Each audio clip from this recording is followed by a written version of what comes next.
Immigration and Customs Enforcement, and to whom it may concern. I would love to start off with some questions to those in charge.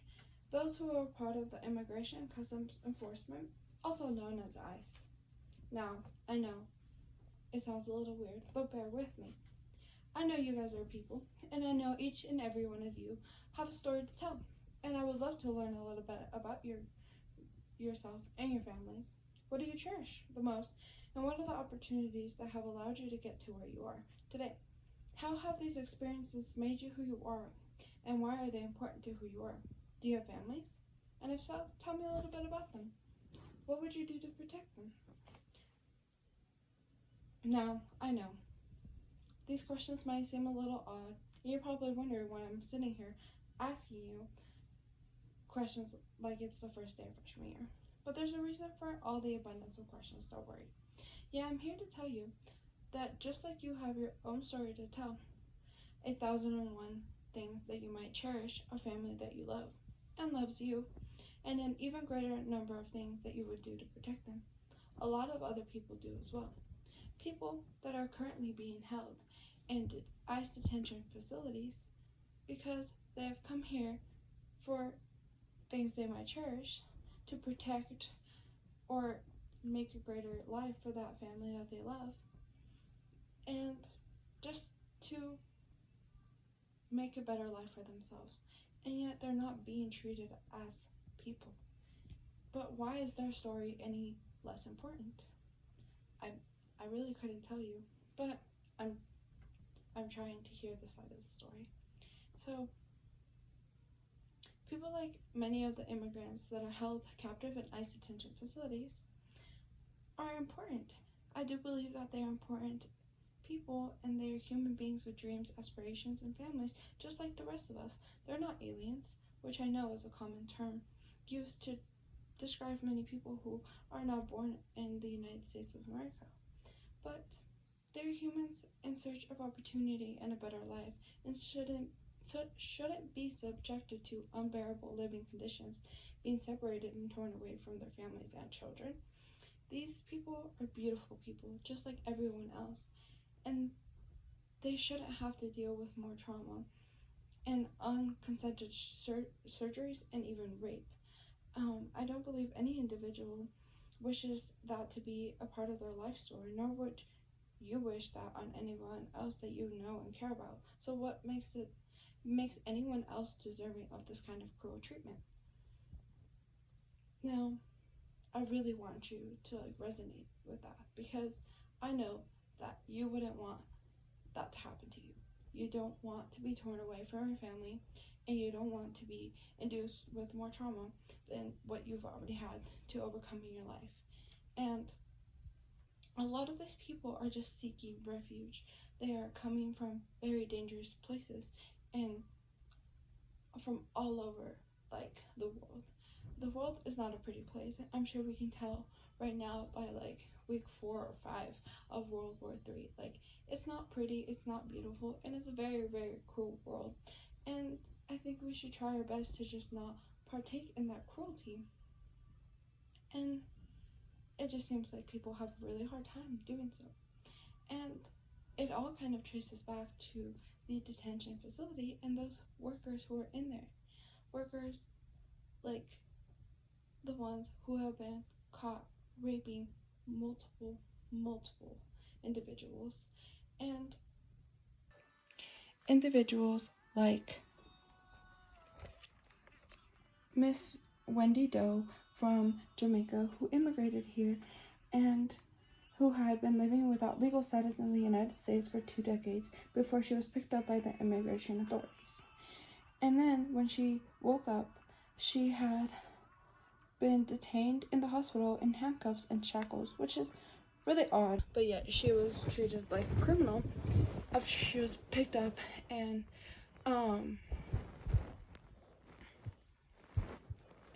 she was really skeptical of the surgery that had been recommended to her, because she had apparently had large cysts and masses that needed to be removed, and she was pressured into consent.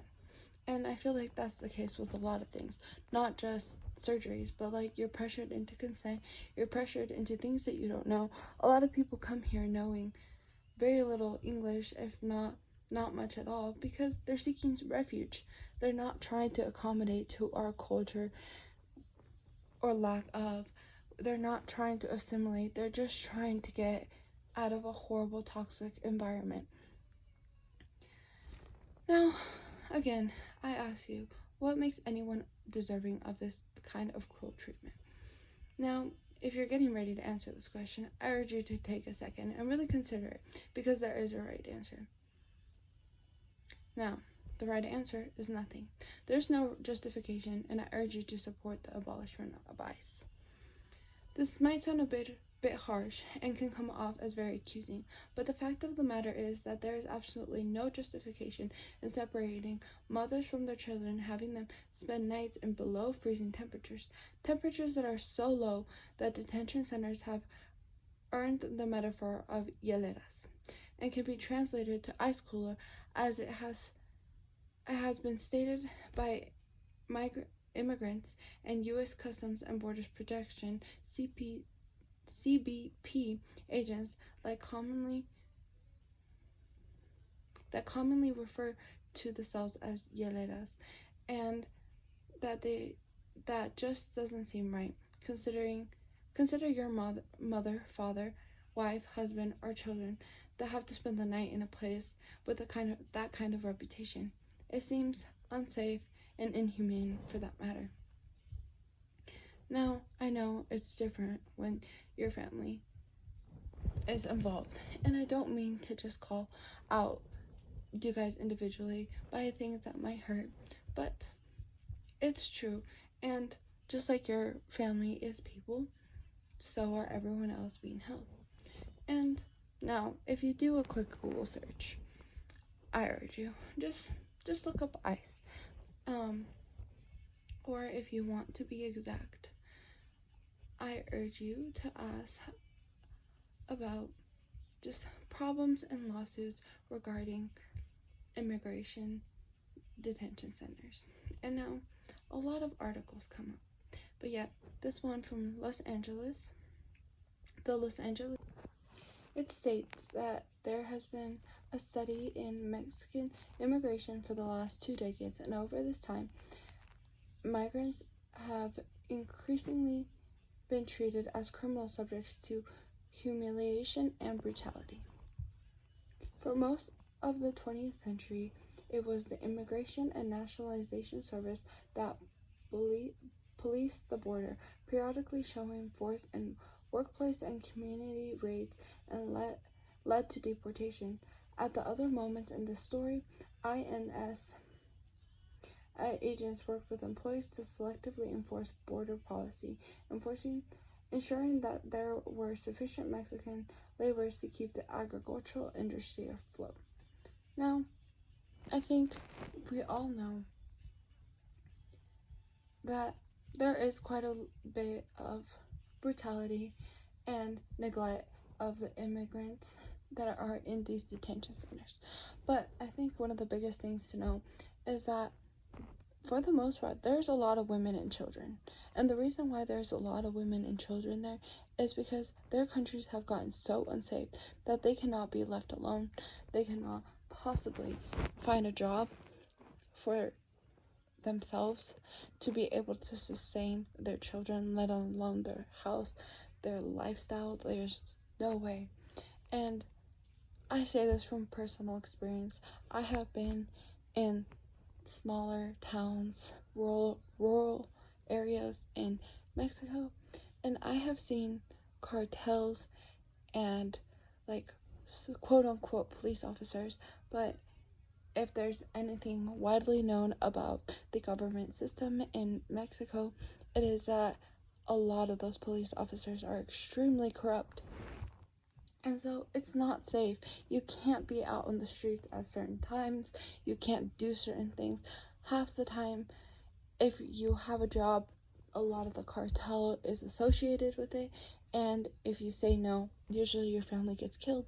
If you say yes, then you're in their debt for literally the rest of your life. And so a lot of people choose to run away. And that's okay, because there's not a simple answer, and sometimes there's not a point in staying. And that's why there's been so many like lawsuits against the detention center, because they're trying to separate women and children from literally like babies, like 6 months old, to any other age, that have come with their families are being separated, and they are no longer with their families, which is horrible. Imagine being a small child and you're traveling to a place that you don't know. You're trying to get away from something dangerous. The last thing you need is to be separated from those that you trust, the only people that you trust and that you can be around, that understand you, that can give you some kind of comfort, and that's ripped away from you. That's absolutely unacceptable. And if it's inhumane and it's cruel. Now, in regards to the lawsuits, there's a lot that can be said, and there's a lot being done as well.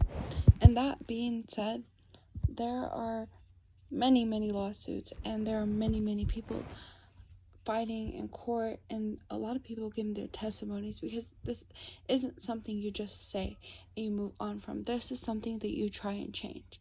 And so I would like to insert a clip of a court case going on at the moment. Do you swear or affirm that the testimony you are about to give is the truth, the whole truth, and nothing but the truth, so help you God? I do. You may be seated. Let the record reflect that Ms. Ocasio-Cortez answered in the affirmative. We asked to enter one of the cells. We were allowed to speak to the women, and these are the women that we spoke to. It's their handwriting. And while we are being asked to speak only to officers, we are not getting the accounts of migrants, of their treatment, of what they are experiencing. And so when these women tell me that they were put into a cell and that their sink was not working, and we tested the sink ourselves and the sink was not working, and they were told to drink out of a toilet bowl, I believed them. I believed these women. I believed the canker sores that I saw in their mouths because they were only allowed to be fed unnutritious food. I believed them when they said they were sleeping on concrete floors for 2 months. I believed them. And what was worse about this, Mr. Chairman, was the fact that there were American flags hanging all over these facilities, that children were being separated from their parents in front of an American flag, that women were being called these names under an American flag. We cannot allow for this.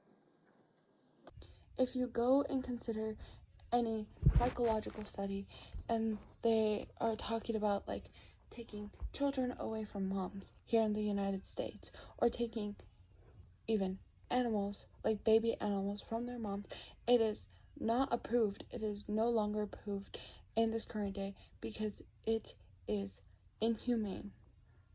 Yet we're doing this to people who aren't quote unquote American.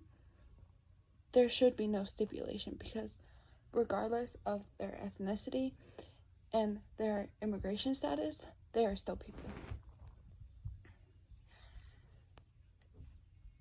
And if you need some statistics, I have Freedom for Immigrants, and it is just a couple statistics, like where are people detained in the United States. Freedom for Immigrants maintains the most up-to-date map of the U.S. Migration Detention Center, and it tracks up to more than 200 immigrant prisons and jails in the U.S., just for its credibility.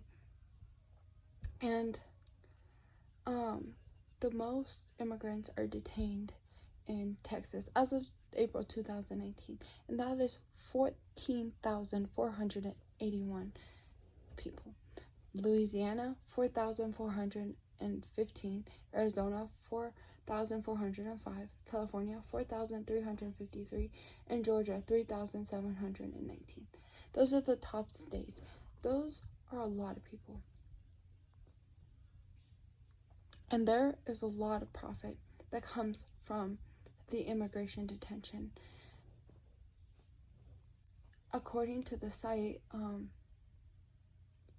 The GEO Group receives $184 million, followed by Corrections Corporation of American Civic that received $135 million for immigration detention related services and obligations. That is a lot of money. That is a lot of power, because money a lot of the time equals power, unfortunately. But it shouldn't be okay to treat people like this. You shouldn't be allowed to abuse anyone because they don't fit your standards. They come with good intentions, and yet we treat them as if they were horrible human beings. And it's just inhumane, and there's no reason why there should be that division.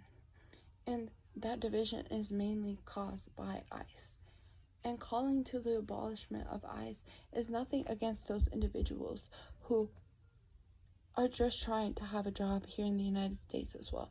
But it is the fact that you are working for a corporation that supports this neglect and abuse and wrongful surgeries and detains women and children and separates them and leaves them in unbearable and inhumane conditions, and gets away with treating them worse than animals, worse than anything else, just because they're not from the United States.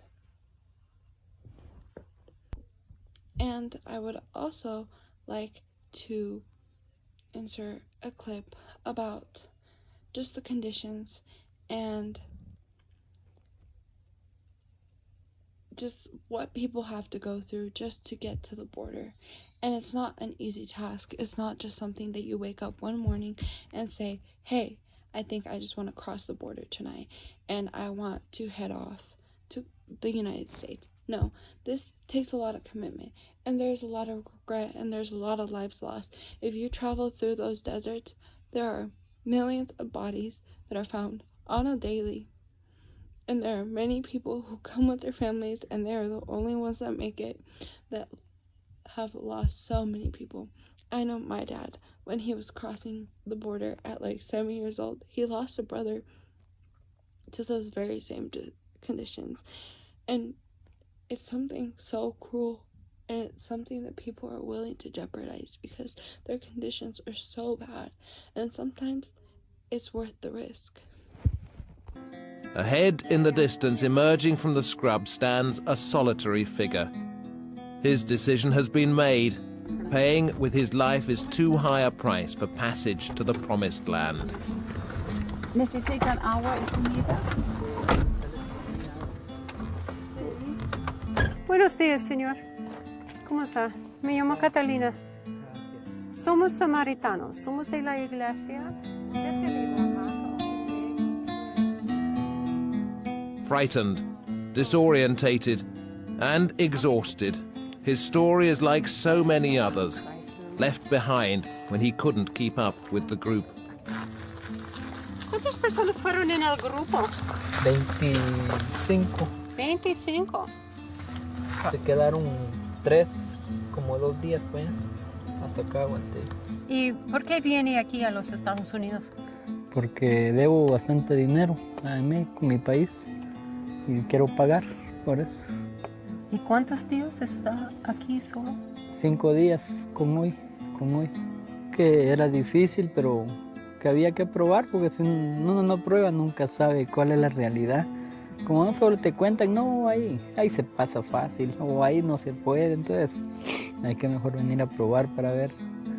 El primer día fue bonito porque salimos de noche, solo caminó de noche, no había mucha espina. Ya el segundo día hay mucha espina, mucho frío, empezó a llover, bien mojado, el pantalón ya se mojó como 6, 8 veces, como ha estado lloviendo todas las noches, y se moja y se vuelve a secar. Fue difícil.